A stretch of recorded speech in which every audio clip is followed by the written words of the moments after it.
네, 원고적격을 또 봅시다. 공권의 확대합니다.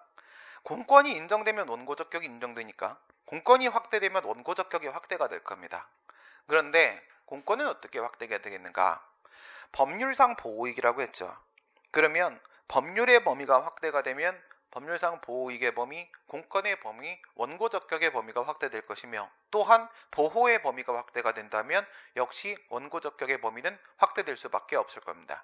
그래서 법률의 범위와 관련된 양적 범위의 확대 논의와 보호의 범위와 관련된 목적론적 해석에 대한 논의가 양축으로 나오게 되는 겁니다. 이게 양쪽 수레바퀴가 돼주는 거예요. 첫 번째 법률의 범위에 대한 문제를 보도록 하겠습니다. 약간 뭉뚱그려 놓긴 했는데 시작 부분을 최근에는 종래 반사적 이익으로 여겨졌던 반사적 이익이라는 것은 뭐냐면 쉽게 말하면 용이 되지 못한 이묵입니다. 공권이 되지 못한 거예요. 그런 반사적 이익으로 봤던 것들이 공권의 범위 안에 포함이 되면서 원고적격이 확대가 되고 있는데 그 위에 보면 요건이 두 개지 않습니까? 하나가 의무부가고 하나가 사익보호입니다. 그 중에 의무부가 부분을 먼저 생각을 해보시면 앞줄에 나와 있는 게 그 내용인 거예요. 우리 처분에는 기속행위라는 게 있고 재량행위라는 게 있습니다. 법률 요건 부분이 있고 법률 효과 부분이 있고 이렇게 두 개로 나눠져요. 이제 공법의 규범 구조가 어떻게 생겨 먹었냐 하게 되면은 법률 요건 부분이 이렇게 있습니다. 그리고 법률 효과 부분이 이렇게 있단 말이에요. 이런 식으로 있는데 여기서 1, 2, 3의 요건을 충족을 하게 되면은 그러면 A라는 이제 처분을 한다라는 겁니다.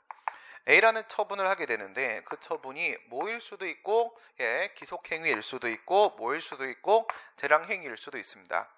우선 요건이 갖춰졌다는 전제를 깔았을 때 국가는 만약에 기속행위라고 하게 되면 행정청은 기계적으로 그 행위를 해야 됩니다. 이 법을 기계적으로 그냥 집행을 해야 되는 겁니다.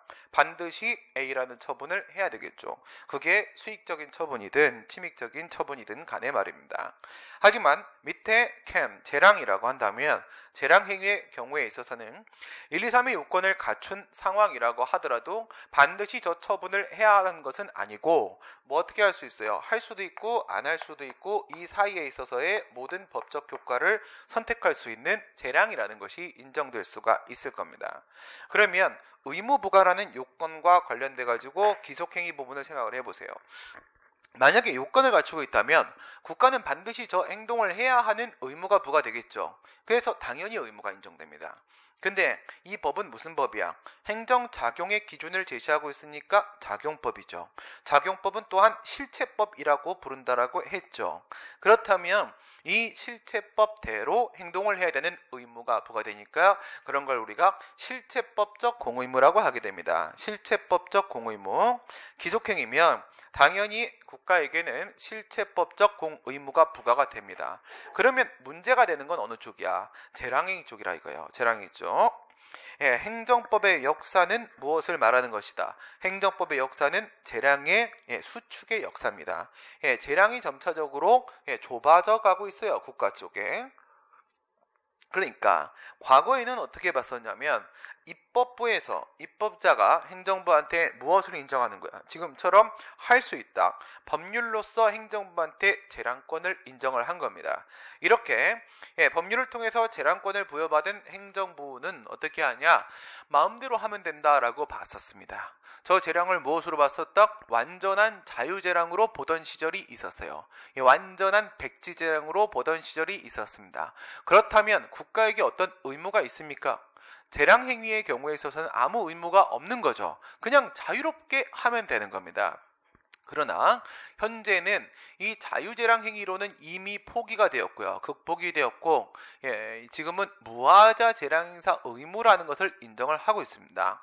하자 없는 재량권 행사를 해야 되는 의무가 행정청에게 부과된다는 거야. 다시 말해 재량 행위에서도 일정한 의무가 존재할 수 있다라는 것입니다. 그러면 재량 행위이기 때문에 의무부가 요건이 흠결돼서 공권이 성립되지 못하고 원고적격이 인정되지 않는 그런 상황은 이제는 없는 겁니다. 이제는 없습니다.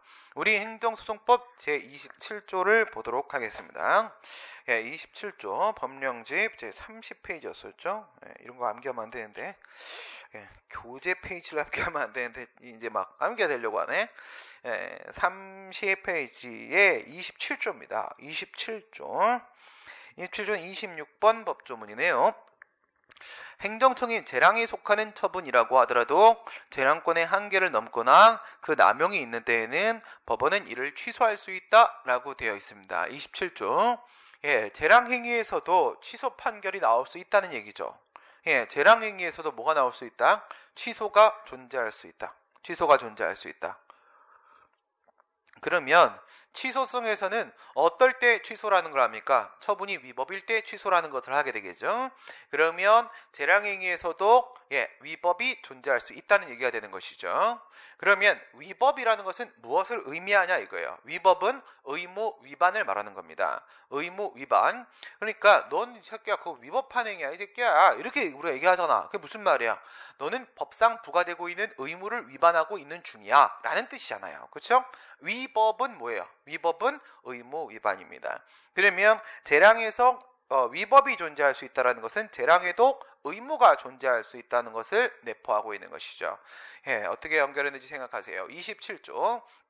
재량행위에도 취소가 있을 수 있다. 그 얘기는 재량행위에도 위법이 존재할 수 있다. 그 얘기는 재량행위에도 의무가 존재한다. 그런 의무를 뭐라고 부른다? 무하자 재량행사 의무라고 부른다라는 겁니다.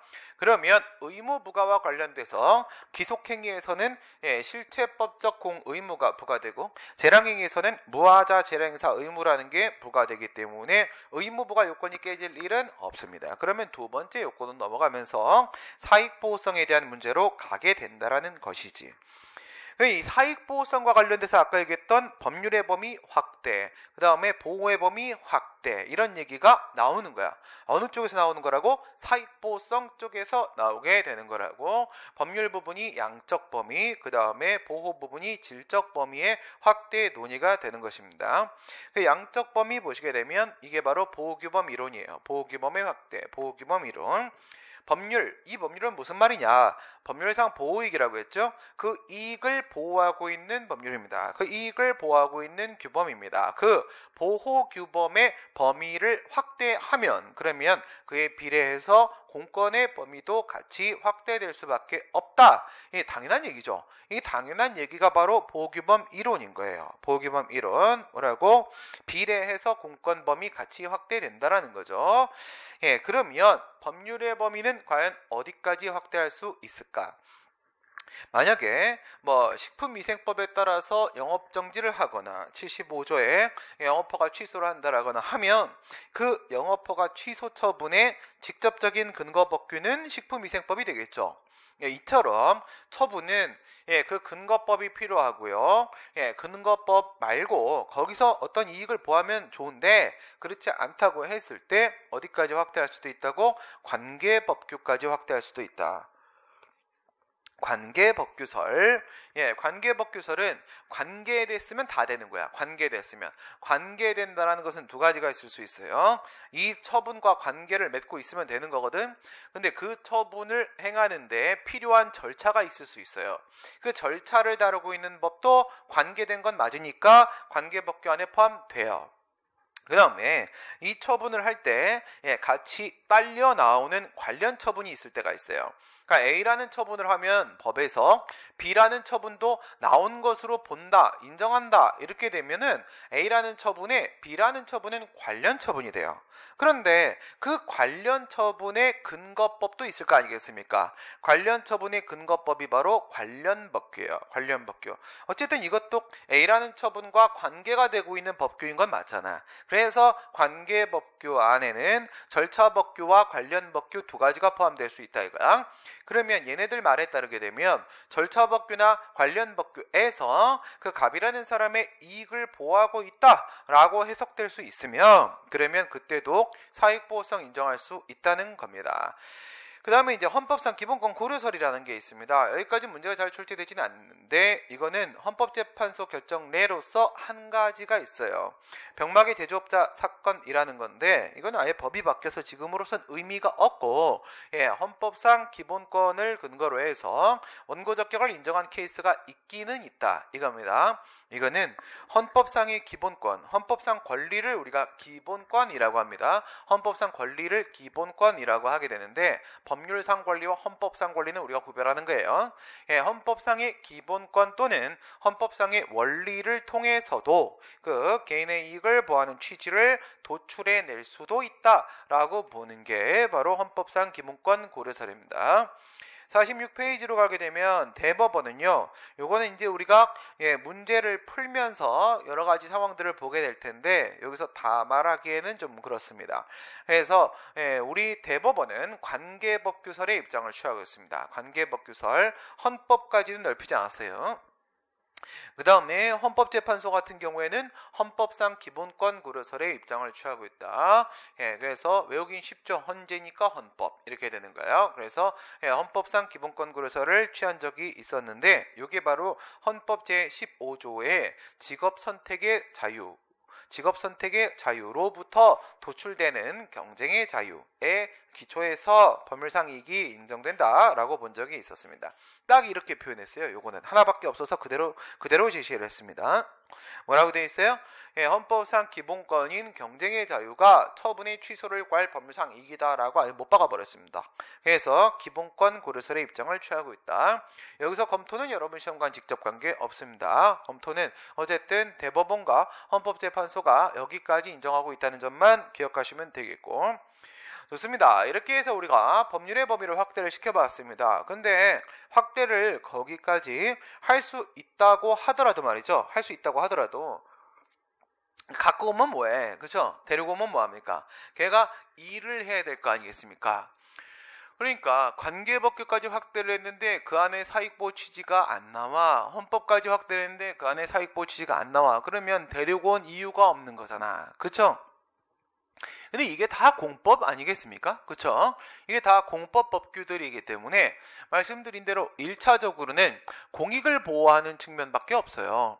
그러니까 명시적으로다가 근거법규든 관계법규든 헌법상 기본권이든 간에 말입니다. 여기서 명시적으로다가 헌법이든 간에 그 사익을 보호한다 이렇게 규정되어 있는 경우가 거의 찾아보기 힘들다는 거예요. 그러니까 명시적 규정이 없는 경우라고 하더라도 뭘 해보자는 거야. 목적론적 해석을 해서 왜 그렇게 규정하고 있는지를 한번 우리가 생각해 보자라는 겁니다. 예를 들어서 건축관계법령에서 판례에 따르게 되면은 A라는 건축물하고 B라는 건축물하고 사이에는 일정한 이격거리를 두어야 한다 이렇게 돼 있어요. 따닥따닥 붙어 있으면 안 된다는 거야. 따닥따닥 건물이 붙어 있으면 창문으로 해가 안 들어올 거 아니겠습니까? 그렇죠? 그리고 뭐 건물의 높이 제한을 한다라는 것도 마찬가지인 겁니다. 한 건물만 삐쭉 나와 있어 버리게 되면 그 건물의 북쪽에 있는 건물은 해가 안 들어올 거 아니겠습니까? 이런 것들은 다 뭐라는 거야? 거기서 걔네들의 이익을 보호한다라고 딱 돼 있지 않아도 일조권을 보호하기 위한 의무 규정이라고 해석하지 못할 바가 아니지 않겠습니까? 이렇게 해석하는 게 바로 목적론적 해석이에요. 이러한 의무 규정을 두고 있는 이유는 뭐냐? 이러한 누군가의 이익을 보호하기 위한 것이 아니겠냐? 이렇게 보는 겁니다. 뭐 예를 들어 가지고 환경영향평가법이라는 게 있습니다. 여러분들이 월성 1호기 사건에서 원자력 발전소 월성 1호기 사건에서도 들어봤었고 그 다음에 사스보다 무서운 사드 사건에서도 본 적이 있었습니다. 환경영향평가라는 거. 환경영향평가법에 보게 되면 이런 식으로 되어 있습니다. 일정한 사업의 경우에 있어서는 환경영향평가법 제22조의 대상 사업들인데 그와 같은 에너지 개발 사업, 체육시설 설치 사업 뭐 이런 것들 같은 경우에는 무엇을 하라고 했냐면 우선 공청회를 실시를 해서 사람들한테 알려주고 이야기를 듣고 또 주민들의 의견을 수렴을 하고 그렇게 해서 우리가 기초조사에서 알게 된 내용들을 환경영향평가서에 작성을 하고 또 환경부 장관과 그 평가서를 바탕으로 협의도 거쳐야 되고 뭐 이런 내용들이 나와요. 그러면 환경영향평가법에서 그와 같은 절차를 다 밟으라고 하는 이유가 뭐겠냐 이거야. 왜 그럴까요? 여기다가 공장을 설립하고 이런 식의 공해업체를 만든다고 했을 때 그로 인해서 생활환경상의 이익에 침해를 받는 주민들의 환경상 이익을 보호하기 위한 취지로 충분히 해석될 수 있다는 겁니다. 그렇죠? 예, 이런 식으로 해서 목적론적 해석으로 우리가 사익보의 취지를 도출하게 됩니다. 그 다음에 이제 제3자 소송에 대한 문제를 한번 보도록 하겠습니다. 예, 법률상 이익이 있는 자가 소송을 제기할 수 있다라고 말씀을 드렸는데 여기서 이 법률상 이익에 대한 부분 그리고 있는 부분 여기서 바로 제3자의 소송 문제가 생깁니다. 무슨 말씀인 거냐면 처분의 직접 상대방의 경우에 있어서는 당연히 원고적격이 인정이 됩니다. 직접 상대방은 위법한 공권력 행사에 의해서 자신의 이익을 침해받는 사람은 당연히 소송 절차를 통해서 구제받을 수 있는 기회를 보장해야 한다라고 보는데 그런 게 바로 직접 상대방 이론이고요. 상대방의 경우에 있어서 원고적격이 문제되는 경우는 없습니다. 무조건 인정입니다. 그러면 어떨 때 문제가 되고 판례가 있고 문제가 나오는 거냐? 처분의 제3자가 소송을 제기할 때 그때 문제가 생깁니다. 그런데 제3자는 두 가지가 있을 수 있습니다. 그래서 왼쪽 페이지에 보게 되면 처분의 상대방과 비교했을 때 대립된 이해관계를 맺고 있는 제3자가 있을 수 있고 오른쪽 페이지에 보게 되면 처분의 상대방하고 동일한 이해관계를 맺고 있는 제3자가 존재할 수가 있습니다. 이게 어떻게 연결이 되냐? 이 대립된 이해관계에 있는 제3자 쪽의 문제는 법률상 이익과 관련된 문제예요. 그 중에서도 사익보호와 관련된 문제가 되는 것입니다. 그 다음에 동일한 이해관계에 있는 제3자에 대한 문제는 이거는 있는과 관련된 문제입니다. 있는과 관련된 문제로 이거는 직접적인 이익 침해냐 아니면 간접적인 이익 침해냐에 대한 문제에 해당을 하게 됩니다. 먼저 간단한 것부터 먼저 해볼까요? 동일한 이해관계에 있는 제3자에 대한 문제부터 한번 보겠습니다. 뭐라고 되어 있냐? 처분의 상대방과 동일한 이해관계를 맺고 있는 제3자. 동일한 이해관계에 있는 제3자가 소송을 제기하면 어쨌든 뭡니까? 제3자 소송이잖아요. 제3자 소송이니까 원고적격 문제가 생깁니다. 상대방은 문제 없다고 했어요. 직접 침해성이 인정되는지 문제가 된다. 이런 경우는 보통 단체에 대한 처분에 대해서 그 구성원이 소송을 제기하는 상황이 이런 경우로 보통 발생을 하게 되는데 이게 아닌 경우도 있지만 여러분들한테는 이거 아닌 경우는 문제 출제된 적이 없습니다. 이거 아닌 경우는 서울대학교 박정훈 교수님 행정소송의 그 구조에 대한 연구라는 논문에서만 나와요. 그럼 너무 복잡해져서 단체 쪽으로만 생각하시면 됩니다. 간접적 이익 침해만 인정되는 제3자는 원칙적으로 원고적격이 인정이 안 됩니다. 이게 뭐라고 했어요? 침해 태양이라고 했죠. 침해 태양. 있는 부분이야. 있는 부분은 침해 태양 문제라고 했죠. 관련돼서 판례는 이렇게 표현합니다. 개직구는 되는데 일간추는 안 된다. 이렇게 표현을 하고 있어요. 개직구 일간추입니다. 개직구 일간추. 개직구라는 것은 그 이익의 침해라는 게 개별적, 즉 직접적, 구체적으로 침해되고 있어야지 원고가 될 수 있다 할까요? 있는과 관련된 부분입니다. 일간추는 안 된다는 겁니다. 그건 뭐예요? 일반적, 간접적, 추상적으로 침해되거나 침해 우려가 있는 경우에는 원고적격을 인정할 수가 없다. 개별적, 직접적, 구체적이어야 하는 것이지 그것이 일반적, 간접적, 추상적이면 안 되는 것이다. 여기서 이제 중점이 되는 부분, 포인트는 어디냐면 직접과 간접에 대한 문제입니다. 직접과 간접에 대한 문제, 이런 경우를 생각하세요. 이게 이제 형벌이든 아니면 우리 쪽에 있어서의 이제 행정 제재 처분이든지 간에 우리 행정법에는 제재하는 방법이 두 개가 있어요. 크게 보면 두 개가 있는데 하나는 행정 제재 처분이고 하나는 형사 제재 처분이에요. 여러분들이 알고 있는 걸로 간단하게 생각을 해보면 음주운전을 하게 되면요 벌금 부과를 받아요. 벌금 부과 물론 이제 징역 사는 경우도 있죠 간혹. 그런 경우 많지는 않고 벌금 부과를 받으면 이거는 뭐냐면 형사 제재 처분입니다. 형사 제재 처분. 벌금 부과 받으니까 벌금은 형법상 형명이 있는 처벌입니다. 그리고 운전면허 취소나 정지를 받을 거 아니겠습니까? 이거는 행정제재 처분이에요. 그래서 우리 행정법에서 나오는 제재 처분은 형사제재와 행정제재와 이렇게 두 가지가 있을 수가 있습니다. 그런데요, 우리 행정법에 이런 게 있어요. 뭐가 있냐? 양벌 규정이라는 게 있습니다. 쌍벌 규정이라고도 합니다. 양벌 규정, 쌍벌 규정. 이건 뭐냐면 그러니까 직접적으로 어떤 법규를 위반한 행위자 말고 직접적 행위자 말고요. 그 사람이 아니라고 하더라도요. 벌을 받을 수가 있어요. 행정제재나 형사제재를 받을 수가 있습니다. 무슨 말이냐면 자신의 보호감독하에 있는 자의 행위에 대해서는요. 자기도 제재를 당하게 됩니다. 자기의 보호감독하에 있는 자의 가장 기본은 누구냐? 종업원입니다. 종업원. 그래서 사용자는 자기 회사 소속 근로자, 즉 종업원은 자신의 보호감독하에 있는 자이기 때문에 얘네들이 법을 위반하게 되면 회사도 제재를 당할 수가 있어요. 회사도. 그런데 이 사건은 무슨 사건이었냐면 여객자동차 운수사업법상의 회사 택시였었습니다. 택시 회사인데 A라는 회사가 있었어요. 택시 회사가 있고 그 다음에 회사 택시 회사에서 근무하고 있는 갑이라는 이제 근로자가 있었습니다. 택시 기사님이시죠.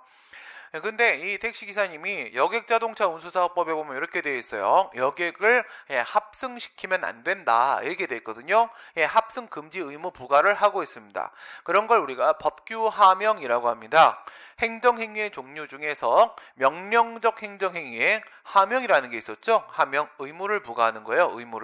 의무의 종류에는 무엇을 할 것, 자기 의무, 무엇을 하지 말 것, 부자기 의무, 무엇을 줄 것, 급부 의무, 무엇을 참을 것, 수인 의무, 이렇게 자기, 부자기, 급부, 수인 네 가지의 의무가 있을 수 있는데 지금 여기서의 의무는 부자기, 즉 금지 의무였었습니다. 그러니까 합승을 시켜서는 안 된다는 거예요. 여러분들은 경험이 없으실 수 있는데 저희 때 같은 경우에는 합승의 일상화가 있었습니다. 요즘엔 강남역에서 많이 경험할 수 있죠. 택시면 다 취소해야 됩니다. 그 사람들. 그러니까 합승을 하게 되면 택시에 이제 여객이 탈 수 있는 자리는 총 몇 자리가 있습니까? 4자리가 있죠. 4자리. 정상적으로는 3자리인데 옛날엔 4자리로 우리가 이해를 했었고 반드시 4명을 태웁니다. 그러면 이제 택시기사는요 1명 타는 사람만 태웁니다. 2명 서 있으면 절대 서지 않습니다. 그래가지고 그때는 승차 거부 막 이런 거 없었어요. 거부의 일상화 이런 거죠. 우리가 3명 타 있으면 3명이니까 따따불 이런 거 불러야지 씁니다. 그러면 4명의 손님이 타죠. 4명의 손님의 행선지가 전부 달라요. 전부 다른데 내가 알지. 내가 여기서 고등학교 다닌다고 쳐봐. 급하게 학원을 가야 돼. 그래가지고 택시를 좀 탔어. 오늘은 좀 돈이 있었어 주머니에. 막 그래갖고 택시 탔어. 탔으면 여기서부터 내가 집까지 가면 만약 5,000원이란 걸 이미 알고 있어. 알고 있는데 4명이 타면 돌아갈 거 아니야. 돌아가면은 매다기를 키지 않습니다. 그래서 기사님이 알아서 결정을 해주십니다. 당신은 얼마를 내셔야 되고 거기까지 가면 나 그냥 태워다 주면 5,000원인데 이 사람은 이제 4명을 태우면 5만원 이상을 벌어요. 똑같은 길을 가면서 이 사람 좀 먼저 내려줍시다. 저 사람 내려줄게요. 매달이 꺾기 때문에 싸게 해주는 거야. 막 이러면서 막 이렇게 한단 말이야. 그 합승을 금지를 하고 있는데 이 사람이 합승을 한 거야. 합승을 시켰으니까 법을 위반했죠. 그래서 과징금이 나와요. 만약에 500만 원이 나왔다고 치시고요. 과징금을 누구한테 부과하게 돼 있냐면 여객자동차 운수사업법에 보면 그 갑한테 부과하는 게 아니라 직접적 위반 행위자가 아니라 회사한테 부과하게 돼 있어요. 그래서 A 회사한테 부과를 했단 말이야. 그런데 특이하게도 그 회사 택시 회사 안에는 단체 협약을 통해서 이러한 임금 협정의 내용이 체결되어 있었습니다. 기사가 만약에 법을 위반을 해가지고 과징금 등이 부과가 되면 그 과징금은 상여금을 지급하는 과정에서 그 직원한테 전부 다 공제를 한다라는 내용의 규정이 내규가 있었다 이겁니다. 그러면 이 과징금이 500이 나오면 그냥 내가 받아들이겠는데 이게 만약에 1000이 나왔다고 쳐봐요. 그럼 갑의 입장에서는 상당히 어처구니 없는 상황입니다. 너무 과하게 나왔죠. 이거를 내가 다 내긴 싫거든. 그런데 회사가 그에 대해서 소송을 제기해 주겠느냐 이겁니다. 회사는 처분의 직접 상대방이기 때문에 당연히 소송을 제기할 수 있는 원고적격이 인정이 됩니다. 직접 상대방 이론이라고 했죠. 얘가 소송을 제기하면 됩니다. 근데 얘가 소송을 안 제기해 주면은 갑의 입장에서는 1000만 원의 재산적 이익의 침해가 발생을 합니다. 이랬을 때 과연 갑의 원고적격을 인정할 수 있겠는가? 이런 문제예요. 이와 같은 동일한 이해관계에 있는 제3자 보시면요. 동일한 이해관계라고 하게 되면 둘 다 침익의 상황이라고 상정을 하셔야 돼요. 왜냐하면 제3자가 소송을 제기하는데 제3자한테 침익적이기 때문에 그래서 소송을 제기하려고 하는 거 아니겠습니까? 그런데 동일하다고 했으니까 상대방한테도 침익적일 수밖에 없는 겁니다. 그러니까 둘 다 침익적인 거야. 어쨌든 뭐 돈 내라고 하니까 A 회사 입장에서도 상대방 입장에서도 침익적인 거 맞고요. 그 다음에 제3자의 입장, 갑의 입장에서는 그것이 다 전가될 것이기 때문에 따라서 얘한테도 침익적일 수밖에 없겠죠. 둘 다 똑같이 침익, 동일한 이해관계를 맺고 있는 그런 상황이다 이겁니다. 그럴 때 판례는 뭐라고 하냐면 판례는 두 가지의 요건을 짚고 있어요. 거기 보시면 뭐라고 돼 있어? 그 처분의 직접 상대방이 위협한 처분을 다툴 것을 기대할 수가 없고, 그 다음 두 번째, 다른 권리구제 방법이 없는 경우라고 한다면 상대방이 준하는 지위를 인정하려고 한다 이거예요. 이게 준상대방 이론입니다. 준상대방 이론. 상대방이 준하는 지위를 인정한다. 그러니까 상대방으로 봐버리겠다는 거야. 상대방으로 봐버리게 되면은 더 이상 이것은 물을 것도 없고 따질 것도 없습니다. 그렇죠? 묻지도 따지지도 않고 무조건 원고적격 인정이에요. 상대방이면. 두 가지 뭐라고요? 직접 제소를 기대할 수가 없다는 겁니다. 상대방이 제소 기대 X, 그 다음 다른 구제 방법이 없다는 겁니다. 다른 구제 X 이거예요. 제소 기대 X, 다른 구제 X의 상황이라고 하게 되면 너는 그냥 상대방이나 마찬가지다 이거예요. 상대방이나 마찬가지다. 왜? A 회사는요 어때요? A 회사는 뒤로 빠질 거 아니겠습니까? 그렇죠? 내 문제 아닌 거야 거의. 뒤로 빠질 거다. 그런데 이 사건에서는 판례가 그 갑의 원고적격을 인정하지는 않았어요. 뭐로 인정하지 않았어요? A 회사가 직접적으로 소송을 제기할 가능성은 없어요. 이건 맞는데 첫 번째 요건 인정이 되는데 다른 구제 방법이 아예 없는 것은 아니다 이렇게 본 거예요. 근데 물론 이제 판례가 이렇게 뭐 다 설명을 해주지는 않아요. 판례는 상당히 불친절해요. 언제나 불친절하니까 그런 게 나오면 교수님들이나 강사들이 그것을 해석해서 평석을 내리는 겁니다. 뭐냐면 이에 대해서 평석을 내리신 분이 이제 서울대 박정훈 교수님하고 저희 학교 하명호 교수님하고 두 분밖에 없는데 두 분이 이렇게 얘기를 하신 겁니다. 그 갑은 A 회사를 상대로 해서 뭘 요구할 수 있냐면 소송을 제기해달라고 제소를 청구할 수도 있고, 또 그 임금협정의 내용이 그 과징금이 왜 나오는 것인지 또는 적정하게 나오는 것인지 여부를 묻지도 따지지 않고 무조건 직원한테 전가시킨다라는 것은 잘못된 거니까 그 협정의 내용을 수정하자라고 요구를 할 수도 있고, 이런 제소나 또는 수정의 요구를 하고 나서 그것을 회사가 따라주지 않아서 결국 초과된 부분이 500만 추가했다고 생각을 해보세요. 그것까지 갑이 전부 다 부담을 하게 됐다면 이것은 A 회사가 제대로 의무를 이행하지 않은 부분에 있는 것이기 때문에 회사를 상대로 손해배상 청구를 해서 나머지 500만 원의 부분을 충당할 수 있다 이겁니다. 그러니까 다른 구제 방법이 전혀 없는 것은 아니므로 갑의 상대방의 준하는 지위를 인정할 수는 없고 원고적격은 인정될 수 없다 이렇게 봤었습니다.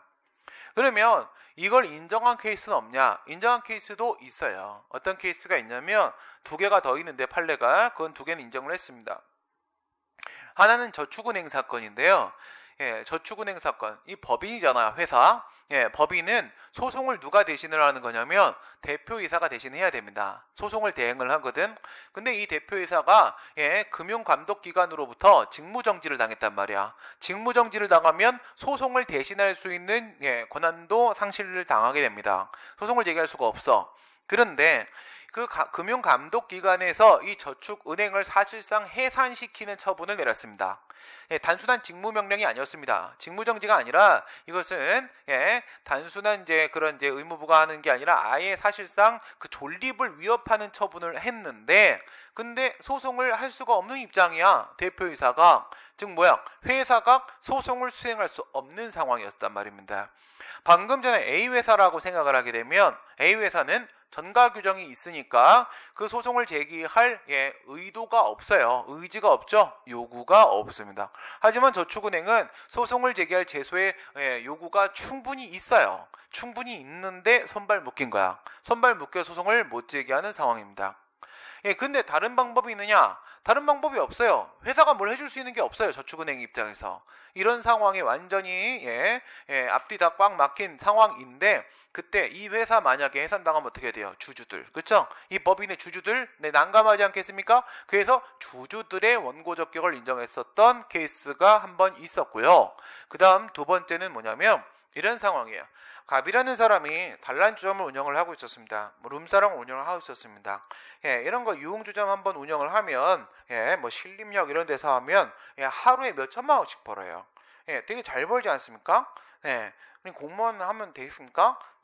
돈 잘 버는 거 있는데 안 됩니다. 여러분 하면 다 바로 말아먹습니다. 그것도 또 하는 사람이 있는 거예요. 그렇죠?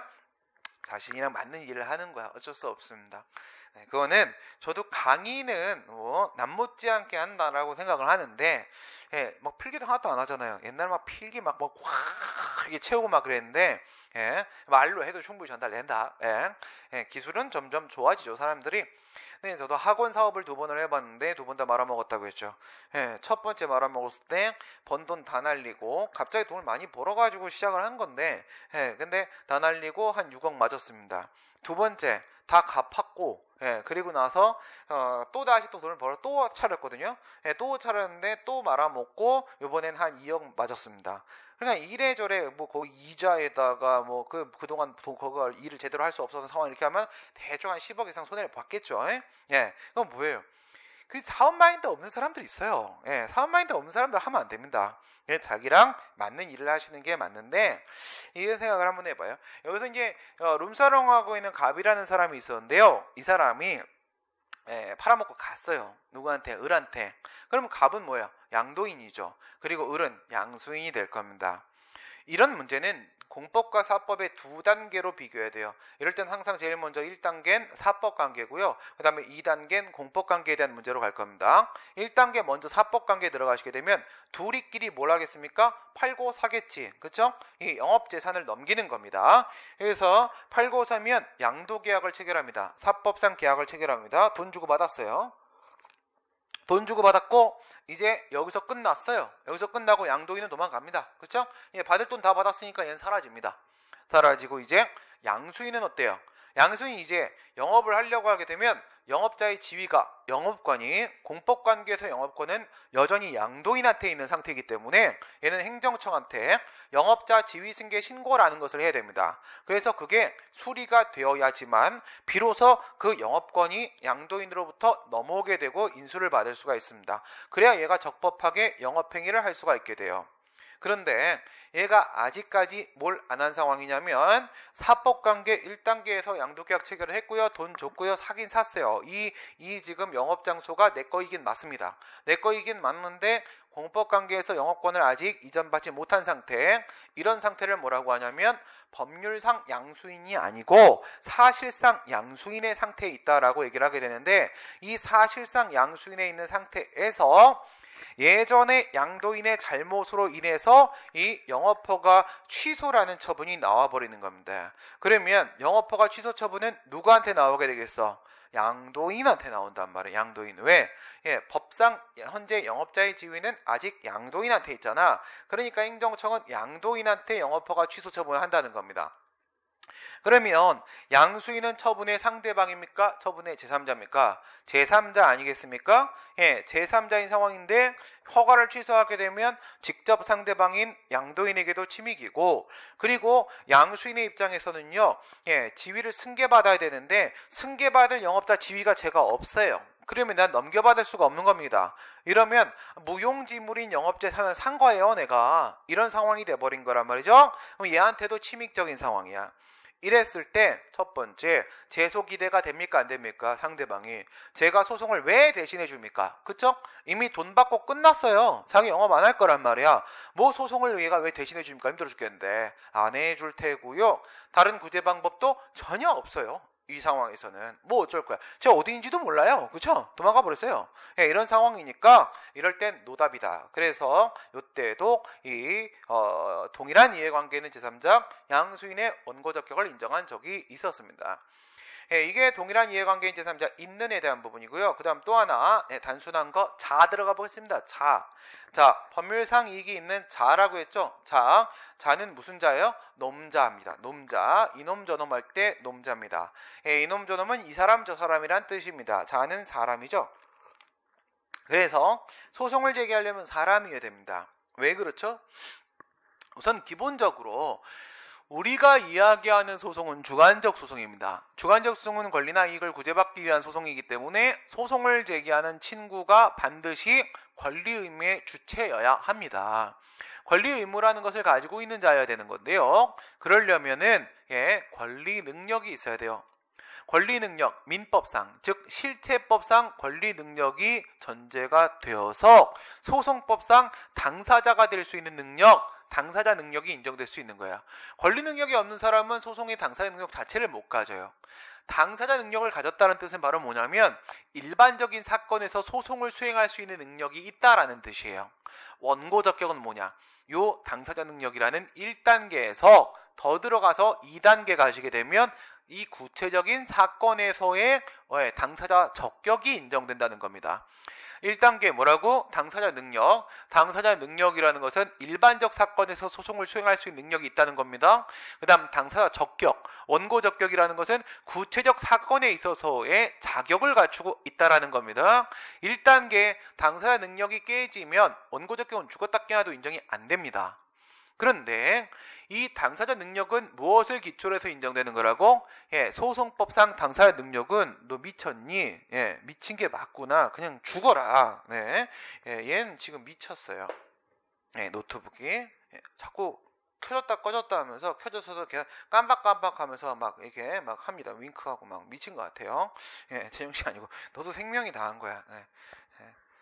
생명을 오늘 여러 가지 전자제품에서 많이 보고 있습니다. 아침에 머리를 말리려고 하는데 드라이기가 나오다 안 나오다 멈춤 미쳤냐 나와라 그랬더니 안 나오더라고요. 생명을 다 했구나. 그래서 이 친구를 꼭 수술을 해야 될 것인가, 그럴 필요까지는 없겠고요. 그래서 이 친구를 놓고 이제 깜둥이를 놓고 하양이를 꺼내가지고 뭐냐면 여행용 드라이기를 하나 내가 항상 구비를 하고 있거든요. 강의 돌아다닐 때 때문에 조그만 거 이쁜 거. 그래서 너 나와라 이렇게 해서 너도 가라 이제. 그렇죠? 내 노트북으로 바꾸면 되죠. 내 노트북은 하얗고 얘도 까망이죠. 까망이 죽은 거예요. 제 노트북은 하양이에요. 하양이 예쁜 애거든요. 다 한 명씩 죽는 겁니다. 그래서 나이 들면 죽어야지 뭐. 그렇죠? 그 뭡니까? 그 고양이는 몇 살까지 살아요? 고양이가 되게 오래 산다대. 걔는 몇 년 못 살잖아. 그렇죠?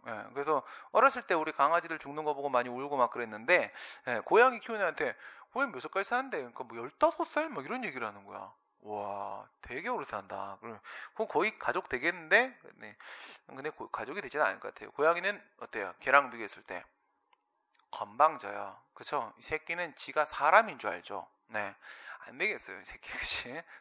그래서 고양이는 건방지기 때문에 우선 교육이 필요합니다. 태어났을 때 학교를 보내야 되고요. 15년 정도 산다고 하게 되면 약 5년 정도는 학교 제도 교육을 받아야 된다라고 생각을 합니다. 좀 맞아야 돼요. 그렇죠? 침대 밑에 숨기 전에 한 대 맞고 뭐 이렇게 나오라고 하면 나오고 이렇게 해야죠.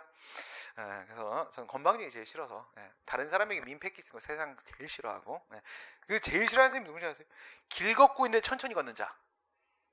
그쵸? 지가 천천히 걷거나 멈출 거라고. 그거는 운전할 때도 마찬가지인 거거든. 천천히 가야 되는 상황이면 갓길로 빠지라고 이 새끼야. 그쵸? 사람 승질나게 왜 내가 그러면서 내가 승질 내지는 않아요. 밖으로 표현을 하는 스타일은 아닌데 안에는 어쨌든 부글부글 하잖아. 바쁜 사람도 있잖아. 바쁜 사람인데 거기서 그러고 있으면 어쩔 거냐고. 그렇죠? 예, 그리고 아이를 태우고 있습니다. 아이를 태우고 나오질 마요. 네, 알겠어요? 네, 그러면 되는 거잖아. 왜 그러냐고. 왜 택시를 타라고. 가격도 비슷해. 예, 하면 되고요. 아무튼 간에 걷고 있는데 앞에서 멈춰버리면 어떡해. 난 진짜 길 걷다가 내가 전화를 받아야 된다거나 그러면요, 바로 옆으로 붙어요. 왜? 뒤에 있는 사람들한테 불편을 끼칠 수 있잖아요. 네, 그런 거 다 경범죄로 다 처벌한다고 생각합니다, 저는. 왜냐하면 세상에 제일 나쁜 사람이 누군지 알아? 짜증내는 사람이에요. 짜증은 전염이에요. 그래서 하품하는 사람과 짜증내는 사람들은 이거는 벌금으로 처리할 문제가 아니라 이거는 다 자유형 처리해야 됩니다. 이건 다 징역 살게 해야 돼요. 이게 안 되잖아? 옆에 하품을 하면 옆 사람이 하품을 하고 그건 다 같이 졸려져. 그쵸? 다 같이 졸려지면 어떻게 해? 우리나라 경제활동이 일어나지 않아요. 그렇죠? 한 명이 짜증내면 옆 사람이 짜증내고 계속 짜증내요. 그러면은 5천만 국민이 짜증내게 되거든요. 한 사람이 아침에 짜증내면 한 번씩 다 짜증내게 돼 있어요. 네, 그들과 격리되지 않는 사람이라고 하면 한 번 무조건 짜증내거든요. 그러면 우리나라 경제 발전이 안 돼요. 그렇죠? 네, 통일도 안 되고. 그렇기 때문에 짜증, 그 다음에 하품, 이거는요, 가장 심각한 범죄입니다. 이거는 정말 그 짜증 과정에서 살인이 일어난다는 거예요. 사람이, 그렇지? 그래서 짜증내면 안 되나? 절대 짜증내시면 안 되고요. 웃으란 얘기가 아닙니다. 절대 감정을 표현하지 말자. 이겁니다. 감정 표현하지 마십시오. 없어 보입니다. 그렇게 하시고요. 그래서 대립된 이해관계로 자아 얘기하고서네요. 갑자기 점프. 자아 봅시다. 우선은 사람이어야 된다고 했죠. 그래야 뭐가 인정돼요? 당사자 능력이 인정되고요. 그래야 원고적격 논의까지 연결될 수 있어요. 사람이 아닌 놈의 소송 이런 게 뭐가 있냐면 딱따구리라거나 도롱뇽이라거나 이런 게 있어요. 교수님들 사리집에는 딱따구리 큰악새라고 하죠. 큰악새. 큰악새가 딱따구리입니다. 이렇게 하는 거 옛날에 그 만화에 많이 나왔죠. 복수를 항상 해주는 딱따구리가 있었고, 그 다음에 이제 실제 사건 천성산 사건에서, 발음이 어려워요. 천성산 사건에서 도롱뇽이 소송을 제기했습니다. 난 그 소송을 내가 보지 못했으니까, 판결문 봤으니까, 난 실제 재판 과정, 그 법정 상황이 되게 궁금해요. 그러니까 원고석에 과연 누가 앉아 있었을까? 과연 도롱뇽이 앉아 있었을까? 서 있었을까? 누워 있었을까? 오긴 왔을까? 출석을 했을까? 대리인만 들어왔을까? 네, 그런 거죠. 도롱뇽이 원고의 소장의 원고 자리에 도롱뇽이라고 써 있었단 말이에요. 도롱뇽. 당연히 인정 안 했어요. 당연히. 당사자 능력이 없기 때문에 원고 적격이 없다 해서 그냥 각하시켰었습니다. 이제 그건 그렇고, 최근에 이런 사건이 있었어요. 상당히 좀 전향적인 사건이라고 평가됐던 사건인데요. 경기도 선거관리위원회 위원장이 국민권익위원회의 직무조치 명령에 대한 소송을 제기했던 사건입니다. 실제 사건의 출발은 직접 관계는 없는데, 이건 이제 강론에 있는 지방자치법과 좀 관계가 되는 부분인데요. 뭐였냐면 자유한국당, 옛날에 그 한나라당, 그쵸? 비리의 원산지죠. 그래서 하남시장이었어요. 걔가 2선인가 3선인가 그랬는데, 걔네들이 진짜 너무 헤쳐먹어가지고요. 하남 시민들이 정말 뚜껑이 열릴 대로 열렸거든요. 근데 지방자치법에는 뭐가 있냐면 주민소환이라는 제도가 있어요. 직접민주제도입니다. 내가 뽑았으니까 내가 끌어내린다, 이거예요. 당연히 이게 저도 대통령이나 아니면 국회의원에도 이런 제도가 마련돼야 된다라고 생각을 하는데요. 그 4년 5년 언제 기다립니까? 그렇죠? 끌어내릴 때 바로 끌어내려야 되는데, 그래야지 국민 무서운 줄 압니다. 우리를 개무시하지 않습니까? 우리가 숨겨놓은 엑스보리보가 있는데 뭐가 있어요? 안에 촛불이 있어요. 그죠? 이렇게 촛불이. 그래서 저는 저거를 하나 샀어요. 내가 산 게 아니죠. 저는 그런 거 잘 사지 않습니다. 학생들이 선물을 해줬어요. 자기들을 두드려 패달라고. 아주 훌륭한 학생들이죠. 자기를 때려다. 공부를 안 하면 선생님 때려주십시오. 그래서 또르 망치를 선물했거든요. 똑같은 이제 저만 들을 수 있습니다. 사람들이 못 들어요. 그래서 제가 눈가를 한번 뽑힌 적이 있는데 다시 이렇게 찍어 넣었어요. 너구리가 줘가지고. 그렇죠? 무슨 말인지 모릅니까? 공부를 하십시오. 공부를 안 하시, 공부를 좀 쉬십시오. 영화도 보고 드라마도 보고 이렇게 해야지 머리를 식히면서 하는 거지. 집중 안 됩니다. 공부만 계속하면 집중 안 돼요. 무조건 하루에 1시간 놀아주라고 했잖아. 그죠? 영화와 드라마를 무조건 봐주셔야 머리를 쉬어주셔야 됩니다. 그리고 자습실이든 도서관이든 공부를 시작할 때 무조건 5분을 주무셔야 됩니다. 쪽팔려 하지 마세요. 내 페이스가 중요한 겁니다. 무조건 자야 됩니다. 그럼 머리가 열리고 그때 당시에 이제 내용들이 들어오기 시작하는 거야. 이거는 머리 탈모도 마찬가지인 겁니다. 탈모도 마찬가지로 탈모 방지제를 바르는 것은 언제? 머리가 젖어서 열려 있을 때 발라서 안으로 영양가를 넣은 후에 막히면 안 됩니다. 그렇기 때문에 반드시 발랐으면은 머리를 감아 주셔야 되고 머리는 끝까지 말리신 후에 잠에 드셔야 됩니다. 머리는 밤에 감아야 되고 아침에 감으면 안 됩니다. 이 탈모를 방지하는 방법입니다. 40대 중반인데 머리 하나도 안 빠지잖아요. 그렇죠? 최선을 다하고 있습니다. 네, 그렇죠? 이 왜 최선 다하는지 알죠? 네, 이 얘기 어디서 했죠? 네, 여기는 두 번째 시간이니까 여기서 얘기를 뭔가 했을 리가 없어요. 시간이 없어. 우리는 뭔가 얘기했어요. 그렇죠? 분명 신림동일 겁니다. 그렇죠? 최근 강의는 그쪽에서 폭발했기 때문에 뭐냐면 제가 좀 이렇게 학생들하고 이렇게 학생들이 꽤 많으면 끝나고 나서 이제 길면 수업이 이렇게 얘기를 해요. 그동안 수고하셨습니다. 그리고 이제 종강하는 날 종강 파티하면서 술이나 한잔 풉시다. 이렇게 하거든요. 술이나 풀면 이제 여자애들이 와가지고 여학생들 같은 경우에는 선생님 우리들이 사용하는 폭탄주죠? 막 이러면서 막 애들이 막 제조하고 막 이렇게 해줘요. 그럼 이제 애들 다 얼큰하게 오르잖아요. 그럼 이제 나도 궁금증을 풀어야죠. 그렇죠? 여학생들한테 이제 둘러싸이면 이제 질문을 하죠. 내가 진짜 궁금한 게 하나 있는데 다르게 생각하지 말고 나에게 그냥 있는 그대로 좀 답을 해달라. 왜? 나에게는 정말 이 해결해야 될 과제가 있는데 그게 결혼이거든요. 그렇죠? 이걸 해야 될 것인가 말 것인데 우선 OX에 대한 결론을 내려야 되고 하게 되면 이제 어떻게 해야 될 것인가에 대한 판단이 전략이 나와야 되잖아. 그래가지고 물어봤지. 머리가 빠진 사람하고 그때 머리가 빠지고 있었거든. 그래서 머리가 빠진 사람하고 성불구자하고 둘 중에 누구를 선택할 것인가. 극단적이다. 둘 중에 하나를 선택해야 돼. 반드시. 어떻게 할 거야. 그리고 절대 혼자는 살 수 없는 상황이라고 가정을 깔자. 그랬을 때 정말 100이면 100이 뭘 선택한 줄 알아요? 성불구자를 선택하더라고요. 머리가 빠지는 것은 결혼의 가장 큰 장애물이구나 라는 사실을 알았죠. 그 후에 되게 많은 사람들과 그 토론을 해봤는데요. 아무도 성불구자가 싫다라고 얘기한 사람이 없었어요. 싫은 게 좋은 게 아니죠. 좋은 게 아닌데 머리가 빠지는 게 제일 싫은 거야. 그게 그렇게 심각한 건가? 그랬더니 그렇대. 그래서 되게 열심히 하려고 노력을 이렇게 하는데 그것도 다 마찬가지예요. 뭐예요? 머리를 쉬어주라고 공부할 때 너무 열이 올라오면 머리 빠져요. 알겠어요? 그러면 안 됩니다. 공무원 합격했는데 머리가 빠져서 결혼 못하면 이게 무슨 의미가 있겠어요? 그치? 이 공부는 아무 의미가 없는 거야. 그치? 몸을 버리면 아무 의미가 없어요. 몸은 계속 건강하게 유지를 하셔야 됩니다.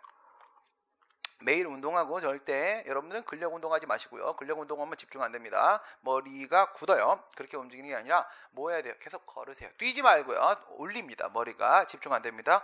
반드시 밤에 공부 끝나고 나면 11시부터 12시까지 무조건 걸어주세요. 이 동네 살고 있으면 여기 내가 다 돌아봤는데 돌아보니까 특별히 운동할 데가 없어요.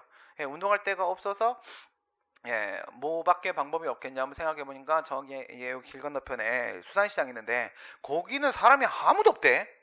그러니까 그 길을 처음부터 끝까지 한번 갔다 오면은 신림동에서 도림천을 신림역까지 왔다 갔다 3번 하는 거랑 비슷한 효과. 그렇게 해서 강의든 아니면 노래든 아무거나 들어도 돼요. 그렇게 하면서 왔다 갔다를 무조건 하루에 한 번씩은 해주세요. 그렇게 해야지 1년 버팁니다. 안 그러면 체력이 참 견뎌내질 못합니다. 반드시 운동을 해주시고 잠깐 1시간씩 드라마 같은 거 보면서 쉬어주시고 이렇게 하셔야 돼요. 저기 하남시에서 말이에요. 하남시 뚜껑이 딱 열려가지고 말이에요. 그래서 주민 소환을 하기 위해서는요, 선거관리위원회가 주민 소환 투표를 할 수 있다라고 수리 처분을 해줘야지 시작이 되거든. 그래서 이거를 이제 시민들이 연설을 받았어요. 사람들이 이미 뚜껑이 열렸잖아. 뚜껑이 열렸기 때문에 이게 이제 연설을 받는 칸이라고 쳐보세요. 그럼 이 앞에 이제 뭐라고 써 있어요? 하남시장 허머시기 새끼는 쓰레기임 이렇게 써 있을 거 아니에요. 쓰레기 이렇게 써 있으면 이제 뒤에 딱 열면 여기에 이제 표가 있는 거야. 여기다가 이름 적고 사인을 하는 거란 말이야. 표가 아니죠? 이렇게 딱 있는 거야. 이렇게 있는 건데 그런데 이게 막 너무 돌아다니다 보니까 이 앞장이 찢어진 거야. 표지가 찢어졌는데 사람들은 뚜껑이 이미 열려있기 때문에 이거 안 읽어도 다 알아. 아니까 다 사인을 해준 거예요. 그래서 그 정족수를 이미 충분히 넘겨가지고 신고를 했습니다. 주민투표, 주민소환 투표 신고를 했어. 그랬더니 그 선거관리위원회가 하남시 선거관리위원회가 수리를 해줬어요. 투표를 이제 시작을 하려고 하는데 요거 그대로 가면 저 새끼 그냥 끌어내리는 건데 근데 이 순간 역시 그 새끼들은 무조건 소송으로 해결하려고 하죠. 무릎을 꿇어야 될 거 아니야. 시민들한테 잘못했습니다라고 하네. 무조건 잘못을 인정하네. 누구는 법을 몰라서 무릎 꿇나? 그거 아니잖아. 잘못은 잘못 인정하면 깔끔합니다. 그런데 그러지 않고 이놈이 소송을 제기합니다. 수리처분 무효확인 소송, 항고소송입니다. 수리가 처분이거든. 딱 제기를 합니다. 근데 걔가 이겨요. 걔가 이게 무효인 겁니다. 왜? 앞장이 찢어진 상태에서 받은 연서는 아무런 법적 효력이 없다. 라고 해서 법원에서 무효 인정을 해버립니다. 그러니까 이게 안 되잖아. 안 되니까 이제 그 사람들이 이제 또 다시 연서를 받아야 돼요. 연서 받으면 되겠습니까? 정족수 나오겠어요? 아무리 쓰레기여도 있잖아요. 2번 하면 안 돼요. 사람이 모이질 않아요. 실패해버렸습니다. 근데 어쨌든 처음에 수리 처분을 했을 때 잘못된 수리를 했던 적이 있잖아. 그 수리를 했던 선관위 직원에 대한 징계가 들어간단 말이야. 징계가 들어갔는데 얘가 이제 권익위에다가 국민권익위원회에다가 이제 민원을 제기를 한 거예요.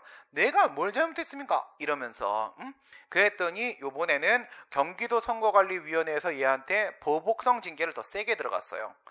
그러니까 얘가 또 국민권익위에 또 진정을 넣은 거야. 저를 도와주세요. 이랬단 말이야. 그랬더니 국민권익위원회가 경기도 선거관리위원회 위원장한테 쟤한테 더 이상 하지 마, 이 새끼야. 더 이상 쟤 때리지 마. 이런 거야. 그리고 다시 복직시켜. 뭐하냐 이런 거야. 그게 조치 명령이 내려왔습니다. 비교해봐요. 사람입니까? 경기도 선거관리위원장은 행정기관이잖아요. 얘는 사람이 아니잖아. 얘도 기관, 얘도 기관이야. 그런데 이 조치명령에 의해서 의무가 부과될 거 아니겠습니까? 근데 권익위법에 보게 되면 국민권익위원회법에 이런 게 있어요. 권익위의 조치명령에 안 따르는 경우에는 형사처벌 조항이 있어요. 그러니까 이 경기도 선거관리위원회 위원장은 이에 대해서 다툴 수 있는 기회가 보장되는 게 맞다는 거예요. 처벌받을 수도 있잖아, 안 따르면. 그래서 판례가 뭐라고 했냐? 대상 적격에 대한 문제도 있고 원고 적격에 대한 문제도 있고 두 가지가 다 있을 수 있겠지. 왜? 첫 번째, 경기도 선관위장은 사람이 아니잖아. 사람이 아니니까 권리 의무에 영향을 미쳤다고 말할 수가 없잖아. 그러면 이게 조치명령이 처분이 아니잖아. 대상 적격 깨지고.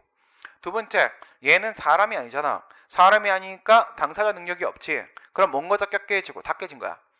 다 깨진 상황인데 대법원이 여기다가 뭐라고 했냐? 처분 맞고 원고 맞고 이러는데 아주 구차하게 논리를 폈어요. 그러니까 국가기관도 원고가 될 수 있다는 것을 인정했다라는 점은 상당히 전향적으로 긍정적 평가가 이루어질 수 있는 건 맞긴 한데 그렇다 하더라도 논리가 너무 구차한 거예요. 초딩 수준인 거죠. 보충성 이래버렸어요. 보충성 다른 방법, 쟤는 권리구제가 필요한데 다른 방법이 없어 열어버려 이래버린 거예요. 그런 말 누가 못합니까? 그런 말 그렇게 보충성으로 다 뚫어버릴 거라고 한다면 세상에 법리가 필요 없습니다.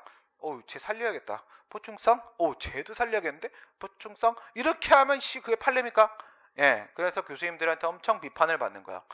결론을 그렇게 도출한 건 좋은데 중간 과정이 엉망 아니냐? 이거죠. 중간 과정이. 거의 수준이 뭐예요? 인사청탁해갖고 이제 뭐 들어간 입사한 거랑 비슷한 느낌이잖아. 중간 과정이 그지야. 그죠? 이상하다 이거야. 그래서 이부의 비판이 나오고 여러분한테 문제가 많이 나와요. 그래서 이 판례가 딱 터졌을 때 저는 학생들한테 그랬어요. 나는 있잖아. 이 보충성 정말 역같아. 그래서 나만의 이론을 던진다. 이렇게 던졌어요. 그 사건을 보는 순간 이렇게 필요는 한데 보충성은 너무나 허접하고 그래서 형사처벌, 벌금 부과 그리고 징역형 이런 자유형까지 생각을 한다면 이 형사처벌이랑 고려하면 공법에서 상대방이 기관인데 의무를 부과할 수 있다라고 돼 있으면 이건 상대방을 사람이라는 전제를 깔고 있는 거 아니냐. 그리고 심지어 형사처벌 조항까지 있다면 저건 사람이라는 전제를 깔고 있는 거니까 이런 경우에는 뭐라고 보냐? 그건 기관이 아니고 이거는 공무원이라고 해석함이 합당하다. 쟤는 공무원이야. 그럼 사람이잖아요. 그죠? 문재인 대통령은 사람이 아니지만 문재인은 공무원이니까 사람이잖아. 쟤는 공무원이니까 사람이다라고 보면 쟤는 권리의무 주체고 조치명령은 하명이고 자기하명 처분성 인정되고 그 다음 당사 능력 인정되고 처분의 상대방이고 원고적격 인정되고 이렇게 들어갈 수 있지 않겠느냐 이렇게 해석을 했는데 그 후에 이제 교수님들이 아주 좋은 논문을 하나 날려주셨어요. 역시 나보다 한 수 위군. 근데 내 논리는 어디서 막히냐면 형사처벌 조항이 없으면 이 논리 쟤는 공무원으로 봐야 돼. 이게 안 먹혀요. 안 먹히기 때문에 교수님들은 여기서 한 걸음 더 들어가신 겁니다. 어떻게 들어가냐? 기관 상태 유지하면서 권리 능력 부여 이렇게 들어가는 거야. 공무원으로 극단적 전환시키지 않고도 기관 상태에서 해결해 볼 수 있다. 이런 문제를 어떻게 보냐? 이상하지 않냐? 우리 행정소송은 분명히 공법소송인데 이 소송법상 당사자 능력에 대한 문제를 이야기함에 있어서 실체법상 권리 능력에 대한 문제를 어디서 끌어내냐면 민법상 권리 능력에서 도출을 하거든. 민법에 자연인과 법인은 권리 능력이 있다. 여기서 도출을 하게 되는데 이건 뭐예요? 사법상 권리 능력이잖아. 사법상 권리 능력에서만 이와 같은 당사자 능력을 도출할 수 있다라고 보면 안 되는 거 아니겠느냐. 무슨 말이냐? 여기는 공법소송이니까 공법상 권리 능력 이론도 하나 새로 구축해야 된다는 거예요. 근데 우리 공법에는 그런 경우가 되게 많아요. 기관들이 다 등장을 하고 있기 때문에 기관에게 의무를 부과할 수 있다라는 규정들이 많이 있단 말이야. 그러면 기관에게 의무를 어떻게 부과하냐 이거지. 기관 사람이 아닌데. 그러니까 기관에게 의무를 부과할 수 있다고 하게 되면 그 경우에 한해서는 그 기관의 권리 능력을 인정하겠다. 공법상의 권리 능력을 인정하겠다라고 봐야 되는 거고, 그러면 당사 능력이 인정될 수 있는 거 아니냐. 이렇게 처리하신 거지. 그게 바로 뭐야? 공법상 권리 능력 이론의 새로운 접근입니다. 그 다음에 로마자 6번으로 가시게 되면 이번에는 대립된 이해관계에 있는 제3자의 소송 문제입니다. 대립된 이해관계에 있는 제3자는 처분의 제3자랑 비교했을 때 서로 다르다는 거야. 한쪽에는 수익, 한쪽에는 침익. 이게 서로 반대 방향일 수도 있습니다. 무슨 말이냐? 상대방에게 수익적이고 제3자한테 침익적인 경우도 있을 수 있고, 그 다음에 상대방한테 침익적이고 그리고 제3자한테 수익적인 경우도 있을 수 있습니다. 이 얘기를 하기에 앞서서 뭐부터 잠깐 보실 거냐면, 그 교재 맨 뒤로 가시게 되면은 맨 뒤로 가면 257페이지로 한번 가보시기 바랍니다.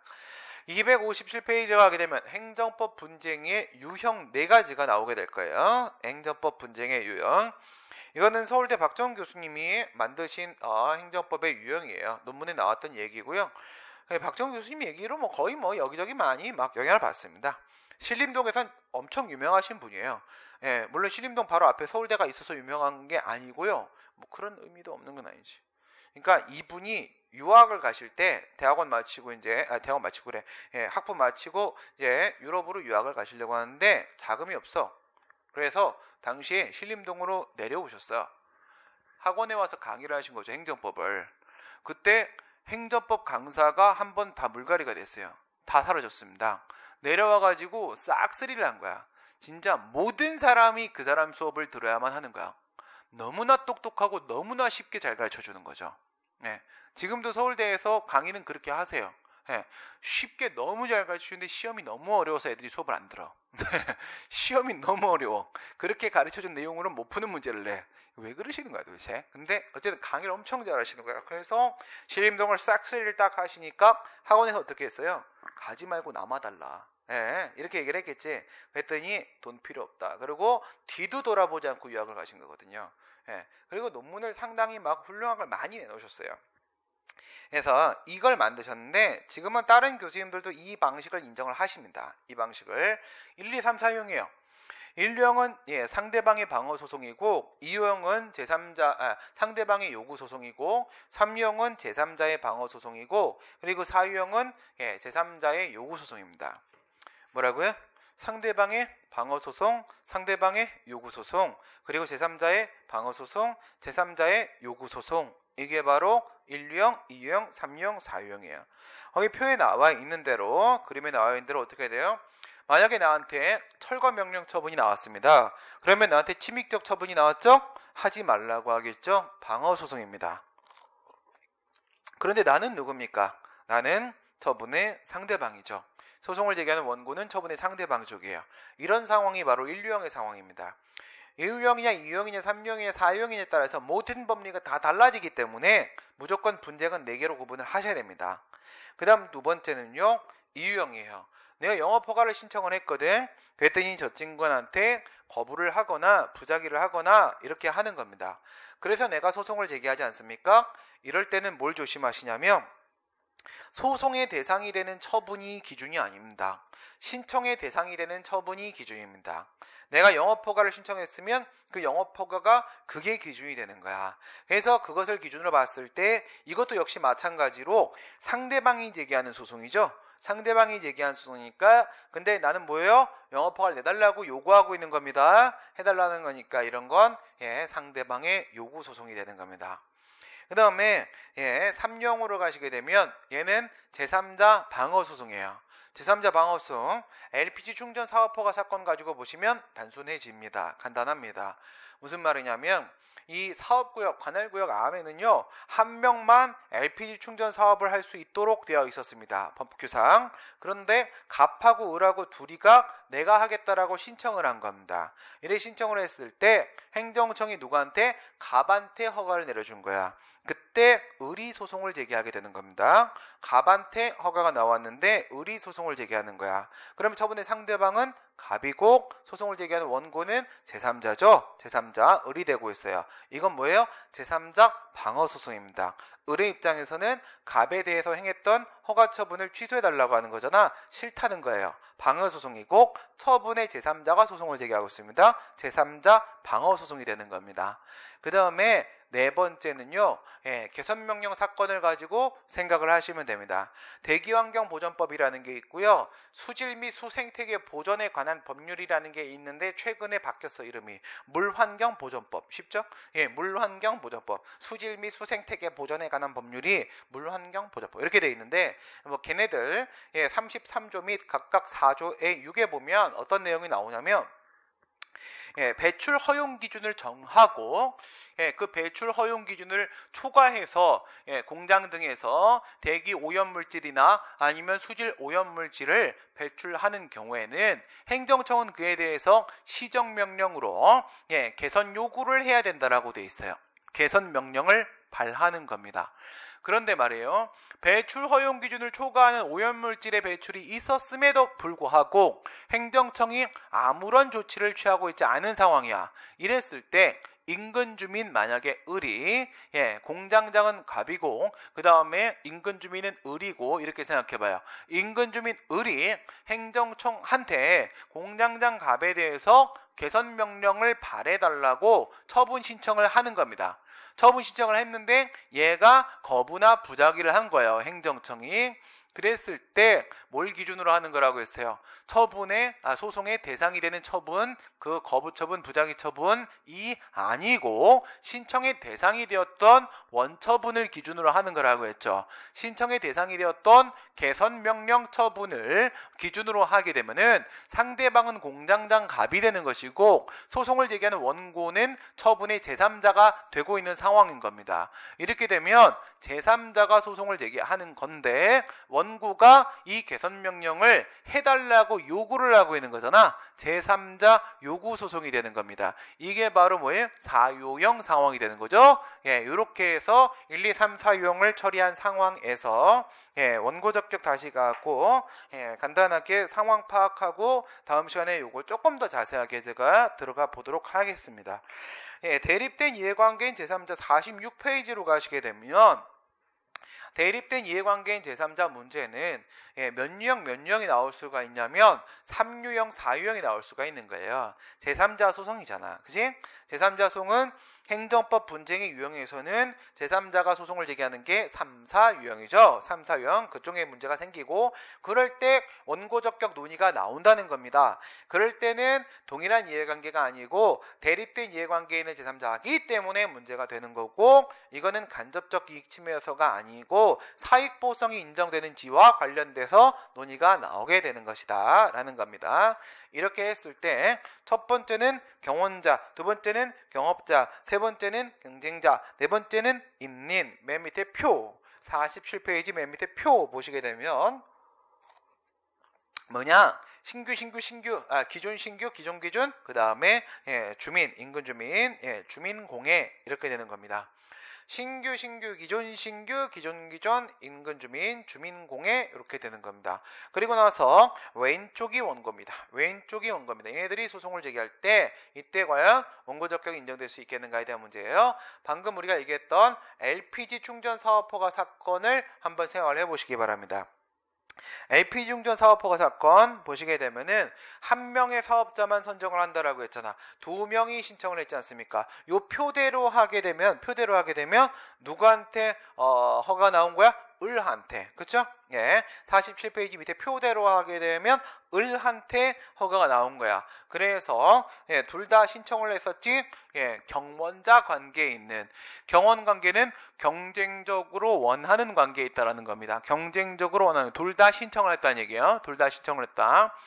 예, 그랬을 때 제3자인 갑이 소송을 제기한 상황, 이게 바로 예, 경원자 소송입니다. 경원자 소송.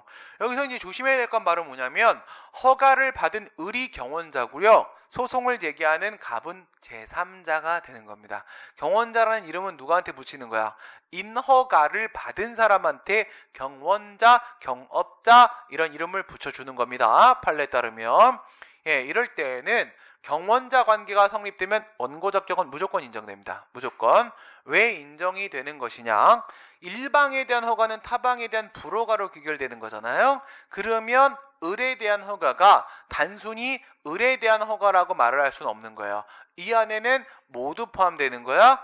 을에 대한 허가와 함께 갑에 대한 거부도 같이 포함되어 있다라고 밖에는 볼 수가 없죠. 그렇게 본다면 갑 역시도 외형상으로는 제3자이지만 예, 실질적으로는 상대방이라고 볼 수 있으므로 뭐만 보면 된다? 경원자 관계가 성립된다는 것만 확인되면 그러면 외형상 제3자인 갑의 원고 적격이 인정될 수도 있는 겁니다. 인정될 수 있는 겁니다.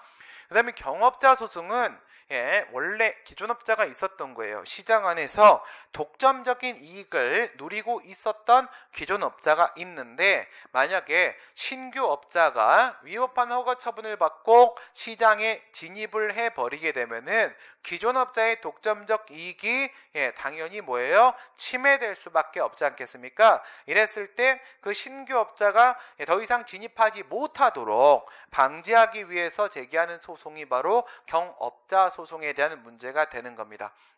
그 다음에 경쟁자 소송이라는 것은 무엇을 말하는 거냐면 경쟁자 소송은 둘 다 기존업자입니다. 그래서 이거는 예가 사실상 없고 문제가 거의 출제되지가 않기 때문에 예, 이거는 요것만 생각하시면 됩니다. 거의 뭐 가르치지 않는 부분입니다.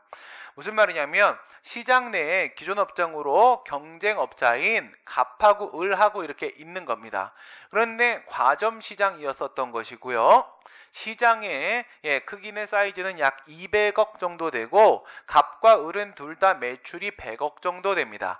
용호상박인 상황인데 그때 산업통상자원부 장관이 만약에 새로운 기술 개발을 한다라고 해서 을이라는 사업자에게 100억을 지원을 하는 거야. 자금을 지급하게 되면은 자금 지원 처분이 나오는 순간 얘는 사이즈가 200억이 됩니다. 200억이 되면 체급 자체가 달라지기 때문에 갑은 여기서 생존할 수가 없습니다. 사실상 시장 퇴출이라고 봐야 되는 겁니다. 이럴 때 갑의 이와 같이 불리한 경쟁 관계가 헌법 제15조가 적용될 만큼의 수준인가를 보고 아주 심각한 상황이라고 하게 되면 원고 적격이 인정될 수도 있습니다. 그 얘기는 뭐예요? 원칙적으로 인정 안 된다는 얘기입니다. 원칙적으로 인정 안 됩니다.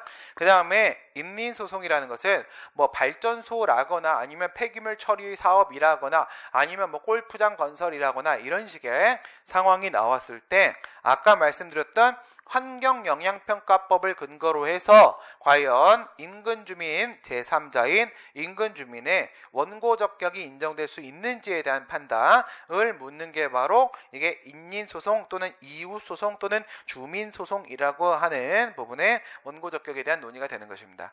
이와 관련된 내용은 우리가 다음 시간에 제가 조금 더 자세하게 인민소송에 대한 이야기를 좀 해드려야 돼서 좀 길게 많이 남아 있습니다. 그게 어디 있는 거냐면 48페이지 페이지에 가보시게 되면 그림 있죠? 예, 그림을 혼자서 잘 한번 음미를 해보시기 바랍니다. 예, 제가 그린 거기 때문에 조금 유치하긴 한데요. 예, 하지만 알고리즘이 좀 깔끔합니다. 그러면 이게 싫으면 51페이지에 가시게 되면 밑에 우리 직원이 그린 게 있습니다. 직원이 그린 게. 직원이 그린 거 조금 깔끔하죠. 조금. 예, 고개 끄덕이면 나가. 예, 그래서 내가 그린 것도 나쁘진 않아. 그래서 내가 그린 걸 버리기 싫어서 내 것도 집어넣어 놓은 거야. 네, 내가 한 거니까. 그쵸? 하루가 걸렸어. 예, 이걸 만들면서. 예, 그래서 포함되어 있는 거니까 그림을 잘 음미를 한번 해보시고 오시기 바라겠습니다. 예, 첫 번째 주에 많이들 당황하셨을 텐데 원래 행정법은 당황하는 거고 행정법은 시간이 지나면 효자 과목입니다. 효자 과목이니까 초반에 약간 어려워도 잘만 견뎌두시면 점수로 바로 직결되니까 예, 그때를 기다리고 계속 가시기 바랍니다. 예, 이번 주에는 여기까지 하도록 하고요. 다음 주에 또 건강한 모습으로 뵙도록 하겠습니다. 수고하셨습니다.